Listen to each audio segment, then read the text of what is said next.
come then this afternoon. I find this fascinating.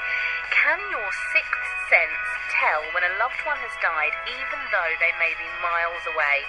Coming up, I'll be talking to one woman who's convinced she experienced one of these so-called emphatic death experiences in which she felt physically the same fatal symptoms as her mother.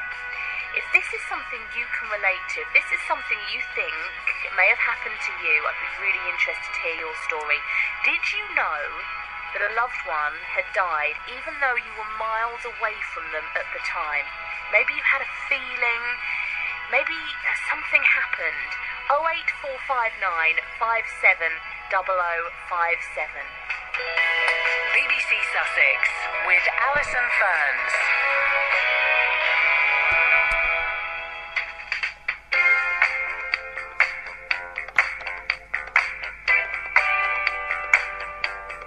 Now, though, this is so interesting.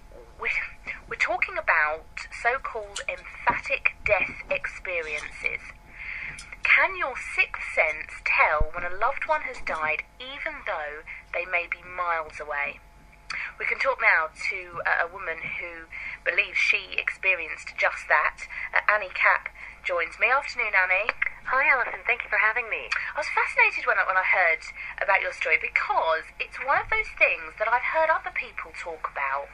You know, it's one of those things that you tend to hear people talk about, but not very often. But you just wonder whether it is happening to more people, but people kind of keep quiet about it in case people think they're barking. Oh, exactly. It's interesting that you heard about it because I never heard about it, and I would have loved to have heard somebody whispering about such a thing because I was really taken aback by what happened to me and couldn't really share it with a lot of people because there was a lot of skepticism and ridicule. Yeah. Tell us what happened then when your mother passed away. Well, basically, I obviously you can tell by my accent, I'm originally from Seattle, Washington, and I've been living here for 13 years, but my mother was dying in the States, and I was unable to get a flight out because it was Christmas time, and I just carried on working, trying to occupy myself because I couldn't get there. And I was with a client, and I started extremely choking, just out of the blue during the middle of the day. I couldn't catch my breath. It was very acute, and I didn't have an illness or any asthma or anything, and I literally couldn't stop from gagging. And I had to actually go downstairs and try and get away from my client so they wouldn't hear me, and I felt like I was coughing up something like a cat might do, but it was really quite severe. And I couldn't stop it, and it lasted almost 25 minutes, and I ended up having to ask my client to rearrange their appointment with me. And I got on the phone, and my mother was actually in her final breath and was going to be dying in that very minute. So my sister put the phone up to her head, and I said I loved her and said goodbye, and she died right as I was on the phone with her. Fascinating. And yet you say before this happened to you, you were very agnostic. You were a complete skeptic. I mean, if you'd heard this story before it actually happened to you, what would you have thought? I would have thought, well, they really loved their mom, and they just imagined this. Yes, I was totally agnostic. I don't know if atheism or agnostic beliefs has anything to do with what really happened, but I do now. I have changed my beliefs. I do now believe there is something greater out there. But yeah, I think I would have been intrigued, but I might not have believed them. I would have maybe kind of dismissed it as well as exactly what happened to me. But it does happen. Very interesting, strange things happen around death. Whether it's somebody who's died themselves and come back to life, or whether it's somebody else who's died and been close to someone physically or emotionally. There's a lot of things that happen that I've found out now from talking to experts is actually normal. Well, that's what's so interesting because, you know, there will be people listening this afternoon who've heard your story, and they probably are saying, oh yeah, but you know, she knew her mother was ill, and perhaps it was the stress of that, the anxiety that she was far away, and she knew her mother was in hospital. And, you know, people will try and find a reason, a logical reason as to why that happened to you. But as you say, you then carried out a lot of research after it happened to you, and the result being this book, Beyond Goodbye, in which you explore this notion of synchronicity in death. What other kind of stories did you come across? Yeah, well, the book is really more of my story, and then what the scientists have told me. The final chapters are all about the science around it, because I am a science-based kind of person. I used to be a telecommunications professional for 20 years. And what I found out, though, is that when people die at a distance, sometimes you have these sort of experiences where, in my case, it's not so rare, but it is rather unique in that I felt her physical dying symptoms myself. We were mirroring each other. So for those 20-25 minutes, I was doing what she was doing. But what happens to a lot of people, which is very common, and this is not rare at all, is that if they are at a distance from their loved one who's dying, they will get either very dreaded kind of eerie feelings. They'll feel uncomfortable. They'll feel like they want to phone them. They'll wonder what's going on, and then they'll find out something's happened. That's if they're awake, but commonly it happens when people are asleep. They're more susceptible to feeling those, I don't know if you want to call it a sixth sense. I call it a seventh sense in my book. There's more of an extra perception when people are asleep. Their brain is in a different state, and you're more able to receive. They're saying now that our brains are like a television set or a radio receiver, and that the mind is actually outside of the brain. It's very, very, you can get very technical, I don't, but it's like a quantum physics situation.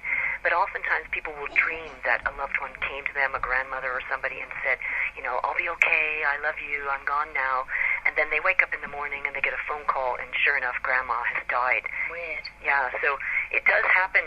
It's this thing, the bond that we have with people. We're not actually ever really away from them, I guess, once you have an emotional attachment to them. Distance doesn't seem important. What did your friends and family make of this when you eventually told them what had happened? Yeah, well, I'd have to say my family, I'm the youngest of 7 children, and my 6 brothers and sisters, of course, were distraught when my mom died because they didn't want her to die either. And there was mixed results. One was interested, one was jealous that it happened to me and not to them. Another had his own experience because he was in the room and he saw something leaving her body. So he had some other spiritual experience. Okay. But mostly they didn't want to talk about it, and I wanted to know all the details around her last 25 minutes to check to see whether that was what was happening to me. And nobody wanted to talk about it. I spoke to them once, and that was it. And luckily I had my husband who believed in what I was telling him.